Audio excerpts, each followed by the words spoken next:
What is up? We got a top 64 deck list here with Gecko Moria. So he was able to do it with this new leader.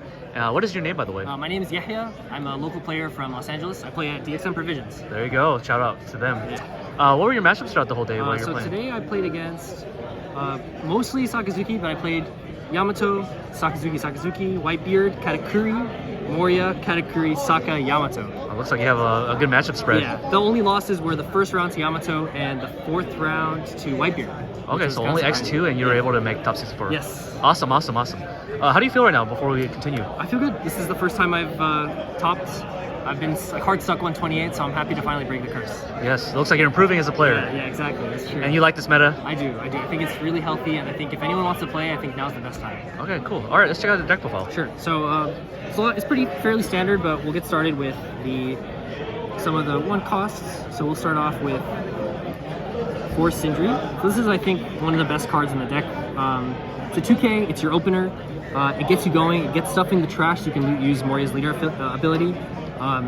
It's kind of rough if you don't see it because you don't really have any targets, but I think it's a very versatile card. Are you often playing her on the one curve? Yeah, 100%. This is like you're going first in almost every matchup and playing this down right away. I see, got it. Next, another one cost, pretty standard.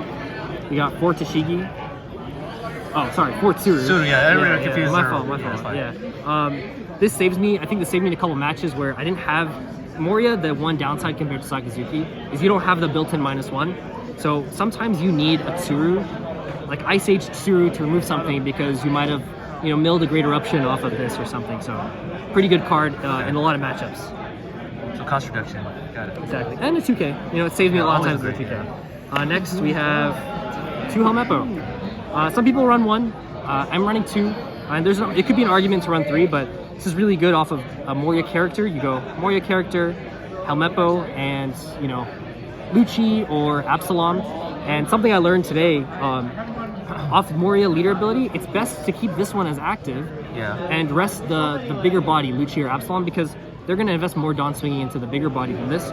And on your next turn, if you put 4 Dawn on him, he's essentially a 4 Dawn 7k attacker. It's pretty good to just get a body on board and also to KO some stuff. Alright, makes sense. Next, we got 3 brand new. Good Searcher, gets you Ice Age, helps you going second. You get to get some stuff out. But I'm running it at 3 because I wanted to have more Sabos in the deck, which I'll talk about later. Oh, okay, I see. So you cut the brand. I did. Which helps you mill. Yes. Now this is just a 1-of. We're running 1 Tashigi. It's just to bump up my 2K counter a little bit. 2K counter cost, so I have 14 2Ks. Oh, sorry. Yeah. I think 14. Yeah, 14 2Ks including this. It's good to play sometimes, but more often than not, it's just a 2K. Okay. But the cost reduction also does help sometimes if you're able to play it comfortably. Okay, cool. Okay, so now we're getting to the Thriller Bark stuff. This is the main package of the deck. We got 4 Absalom, insanely broken card against Reiju, Saka, anything that has cards that are 4 costs in like their opening turns. You just quickly Great Eruption, leader effect, play Absalom off of it. You get a 6k swing in, you get to remove one of their bodies. And if they kill it, you can just play it back off leader ability. Very, very good, strong card. All the Thriller Bars are basically zombies. Yes, they're all very, very powerful cards. Going back into that Thriller Bark, we got Hogback. This is also a really good card. You're able to play it off of ability, off of Moria character.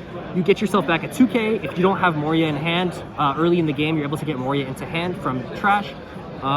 This can save you towards the end game. You can, like, if you're at, I don't know, 7 Dawn, you can swing with 7. Swing with leader, grab this off leader, grab back an Absalom, and you can play an Absalom down. So now you got 2 bodies for 7 Dawn.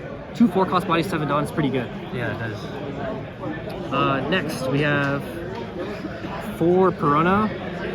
One of them's not Altart. So we're just gonna hide that. Yeah. busted card against Whitebeard. I lost my Whitebeard matchup, but I learned that if you're playing against Whitebeard with this deck, you just play this out whenever you can. You need to mill their hand without them actually, like, using a counter or whatever. This is really good. They can't get the stuff back, but this is just a really good card. Also, the -3 cost. A lot of people don't know that. This is also crazy good. You're swinging 6 with leader. You can play this out -3 and then play an Absalom from hand to KO something. Got it. It's another way to get minus costs that a lot of people don't even think about. So, okay. Perona, very good card. Next, we're running. Running 3 Lucci. Okay, interesting. Yeah, so a lot of decks either run two or three. 4 is a little much. It gets a little bricky since you have Absalom, and you can only really play it off of leader ability. Oh, sorry, off of Moria. Yeah. But it's good to see it. You want to usually see 2 in trash, maybe 1 in hand, just so you have options. And if you don't end up playing it, you can bottom deck it for whatever reason you might want to. So, Okay. good card. Bottom deck it by what card? So like what I'm saying is, if it's in your trash, like you have 2 of them, Yeah. it's a good target for someone like Hogback. Yeah. So if you have to bottom deck for the cost, Oh, I you can see. bottom deck this. If you don't have a reason to play it, it's probably I okay. see. Okay. So Lucci, good card. Next we have Kuzan, 2 costs Kuzan, or let's two go. copies. Good card if it sticks. It replaces itself, pretty standard. If it sticks, -4 on demand. That's really good. If it doesn't, you still drew a card, so you replaced it. I think it's pretty decent. Okay. The savior of many of my games, we have 3 copies of the blocker Borsellino.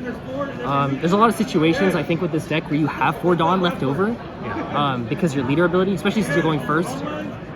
With that, you can bring something out leader ability and block up with this to protect yourself. Yeah. Or if this is in your trash, you could just play it off of the the Moria character to protect yourself. It's a good value play. Okay, now the Sabos I was talking about. I chose to run 4 Sabos today, 4 blocker Sabos. In a meta where there's a lot of removal, this is such a valuable card. If you know your opponent is going to be at their, let's say it's Asaka, if you're playing against Sakazuki, they're going to be at their 9 Dawn turn, or even their 8 Dawn turn. It's pretty safe to play this to protect your board so they can't Moria and remove the board. Got it. And it's also saved me in matches against yellow because they can't Onami off of life. All these different effects that remove stuff. This is such a good card to protect from that. Yeah. And you go in safely against Onami. Exactly. And finally, the big kahuna himself. Boom. We have 4 Gecko Morias. It's just the bread and butter of the deck. If you need to see at least 2. After you're at your 9 Dawn turn, you want to be chaining them. So you want to make sure that with your leader ability, you're putting stuff into your trash that you can get value with later on your 9, 10, 10 turn, right? Yeah. So usually you're playing Hogback early, get him back in your hand, pitching Lucci's for leader ability to get them off of this. And it's just crazy. It's a really broken card. And in combination with the next things, I'll talk about them in junction, right? We have Great Eruption and Ice Age. In conjunction with these 2 cards, this card can remove anything on the board, right? 10 Mom, you go Ice Age, Great Eruption, Gecko Moria, Helmeppo, Absalom. You don't even have to waste a Lucci, right?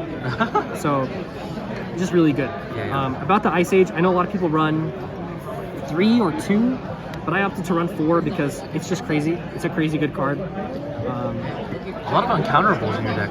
There How is. do you feel about that? There is. I think playing around the fact that I'm able to, since I'm able to get stuff back with Hogback, I don't think it matters because I can get counter back from my grave.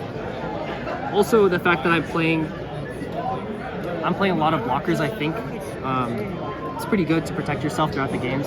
Yeah. The biggest thing though is, just not getting to low life really quickly, especially against Katakuri, which seems to be the most represented deck. If you get to low life early, now their Okikus are active.